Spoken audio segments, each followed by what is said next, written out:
ओम शांति। 4 नवंबर 2025 के ईश्वरीय महावाक्य। पहले सुनते हैं मुरली के मुख्य पॉइंट्स। बाबा ने कहा, मैं तुम्हारा बाप भी हूँ, ज्ञान का सागर भी हूँ। यह बहुत ऊंच ते ऊंच ज्ञान है जिससे तुम विश्व के मालिक बनते हो।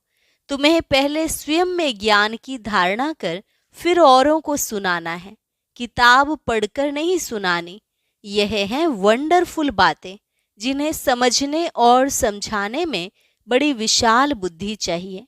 फिर बाबा ने कहा, तुम्हें सबको अज्ञान की दलदल से निकालना है, अपनी भी संभाल करनी है। कोई कोई तो औरों को निकालने के निमित्त बन फिर खुद ही डूब जाते हैं, अर्थात काम विकार में गिर पड़ते हैं। अभी बाप बैठ तुम्हें कर्म अकर्म का राज समझाते हैं। सबका हिसाब किताब चुकतू कराए वापिस घर ले जाएंगे। बाप आए ही हैं तुम्हारी सर्विस पर। और लास्ट में बाबा ने कहा, मुख्य बात है पहले सबको बाप का परिचय दो। कोई बात किसको समझ में ना आए तो उनको बोलो, जब तक अल्फ को नहीं समझा है तब तक और कुछ भी समझ नहीं सकेंगे। तो पहले इस एक बात पर निश्चय करो और लिखो, नहीं तो माया भुला देगी। और अब सुनते हैं महावाक्यों को विस्तार से। मुरली का सार।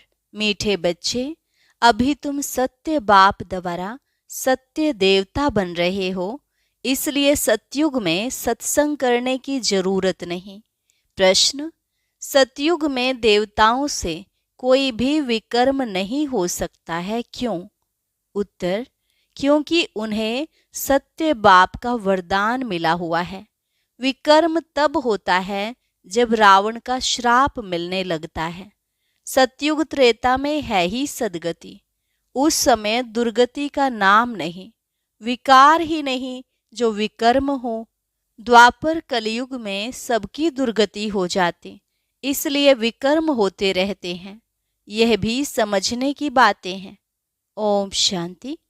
मीठे मीठे रूहानी बच्चों प्रति बाप बैठ समझाते हैं। यह सुप्रीम बाप भी है, सुप्रीम टीचर भी है, सुप्रीम सतगुरु भी है। बाप की ऐसी महिमा बताने से ऑटोमेटिकली सिद्ध हो जाता है कि श्री कृष्ण किसी का बाप हो नहीं सकता। वह तो छोटा बच्चा सतयुग का प्रिंस है, वह टीचर भी नहीं हो सकता। खुद ही बैठकर टीचर से पढ़ते हैं। गुरु तो वहाँ होता नहीं, क्योंकि वहाँ सब सदगति में है। आधा कल्प है सदगति, आधा कल्प है दुर्गति, तो वहाँ है सदगति। इसलिए ज्ञान की वहाँ दरकार नहीं रहती, नाम भी नहीं है, क्योंकि ज्ञान से 21 जन्मों के लिए सदगति मिलती है। फिर द्वापर से कलयुग अंत तक है दुर्गति। तो श्री कृष्ण फिर द्वापर में कैसे आ सकता, यह भी किसको ध्यान में नहीं आता है।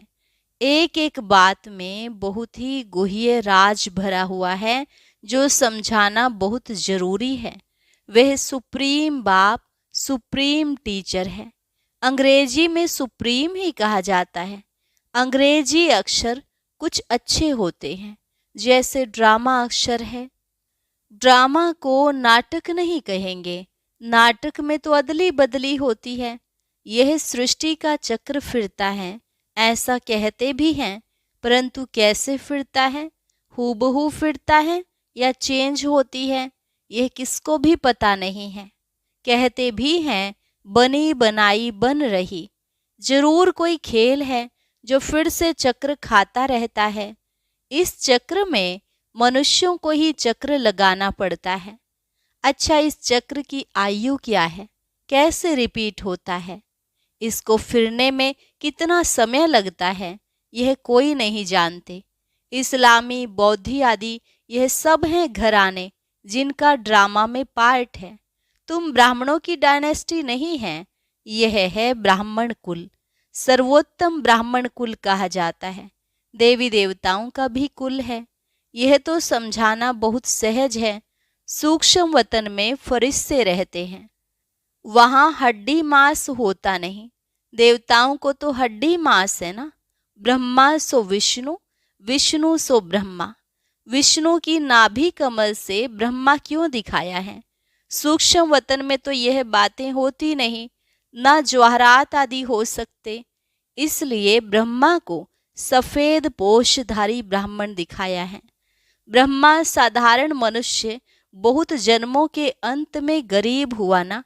इस समय है ही खादी के कपड़े। वह बेचारे समझते नहीं सूक्ष्म शरीर क्या है।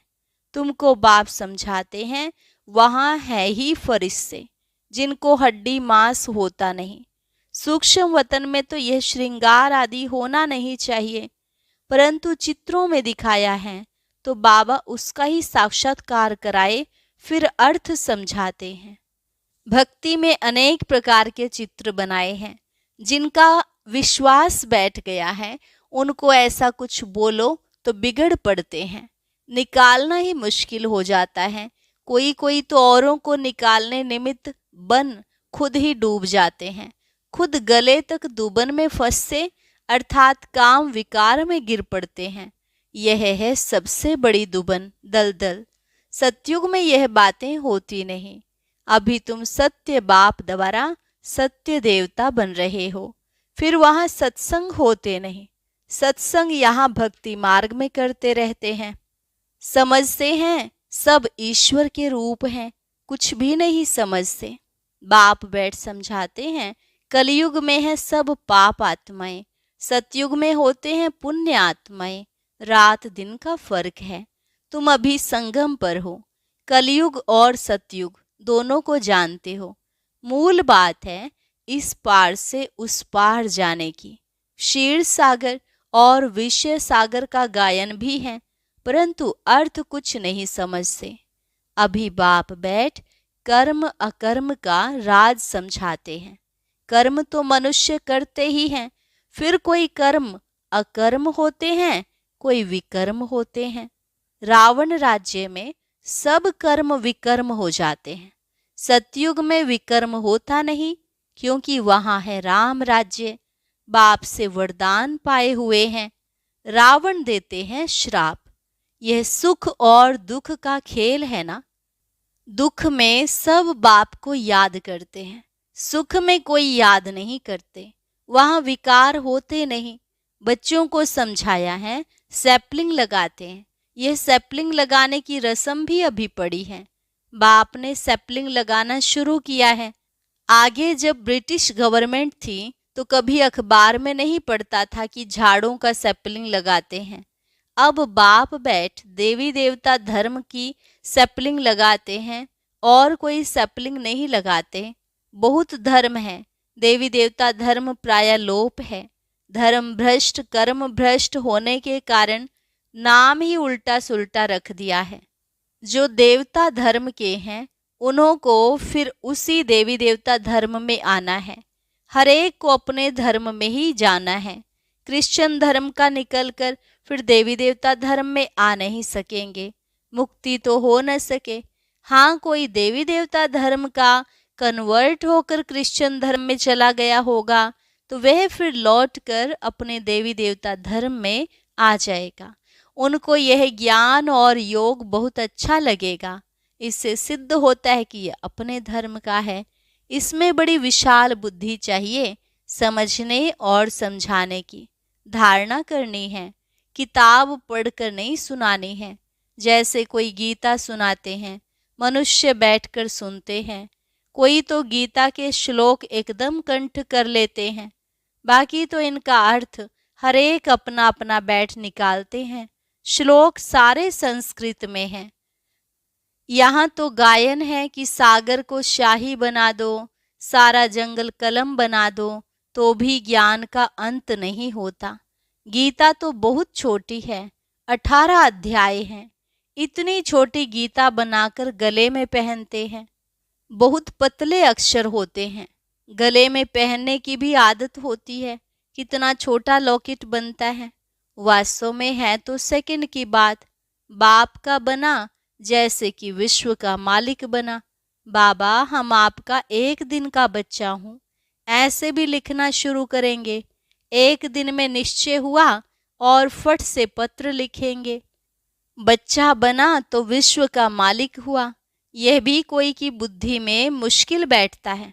तुम विश्व का मालिक बनते हो ना, वहाँ कोई और खंड नहीं रहता है, नाम निशान गुम हो जाता है, कोई को मालूम भी नहीं रहता कि यह खंड थे। अगर थे तो जरूर इनकी हिस्ट्री ज्योग्राफी चाहिए, वहाँ यह होते ही नहीं। इसलिए कहा जाता है तुम विश्व के मालिक बनने वाले हो। बाबा ने समझाया है, मैं तुम्हारा बाप भी हूँ, ज्ञान का सागर भी हूँ। यह तो बहुत ऊंच ते ऊंच ज्ञान है जिससे हम विश्व के मालिक बनते हैं। हमारा बाप सुप्रीम है, सत्य बाप, सत्य टीचर है, सत्य सुनाते हैं, बेहद की शिक्षा देते हैं, बेहद का गुरु है, सबकी सदगति करते हैं। एक की महिमा की तो वह महिमा फिर दूसरे की हो नहीं सकती, फिर वह आप समान बनाए तब हो सकते। तो तुम भी पतित पावन ठहरे, सत्य नाम लिखते हैं। पतित पावनी गंगाएं यह माताएं हैं। शिव शक्ति कहो, शिव वंशी कहो, शिव वंशी ब्रह्मा कुमार कुमारियां। शिव वंशी तो सब हैं, बाकी ब्रह्मा द्वारा रचना रचते हैं, तो संगम पर ही ब्रह्मा कुमार कुमारियां होते हैं। ब्रह्मा द्वारा अडॉप्ट करते हैं, पहले पहले होते हैं ब्रह्मा कुमार कुमारियां। कोई भी ऐतराज उठाते हैं तो उसको बोलो यह प्रजापिता है, इनमें प्रवेश करते हैं। बाप कहते हैं बहुत जन्मों के अंत में मैं प्रवेश करता हूँ। दिखाते हैं विष्णु की नाभि से ब्रह्मा निकला। अच्छा, फिर विष्णु किसकी नाभि से निकला? उसमें एरो का निशान दे सकते हो कि दोनों ओत प्रोत हैं। ब्रह्मा सो विष्णु, विष्णु सो ब्रह्मा, यह उनसे वह उनसे पैदा हुआ है। इनको लगता है 1 सेकंड, उनको लगता है 5000 वर्ष। यह वंडरफुल बातें हैं ना, तुम बैठ समझाएंगे। बाप कहते हैं लक्ष्मी नारायण 84 जन्म लेते हैं, फिर उनके ही बहुत जन्मों के अंत में मैं प्रवेश कर यह बनाता हूँ।